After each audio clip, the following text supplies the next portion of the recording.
Hi everyone, my name is Zach Greer, and I'm here to share 3 life lessons with you guys.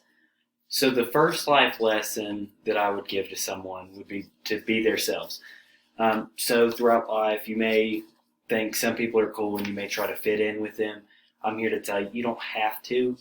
If they don't like you for who you are, they don't deserve to be your friend. You're perfect just the way you are. The second life lesson that I tell somebody is don't take anything for granted. So in my high school career, I've had a few injuries, and it forces you to sit out a season, and you just miss it so much. You miss your team, you miss the athletic competition. So just don't take that time for granted. Just have fun while it lasts. The third life lesson that I tell somebody is to lean on other people.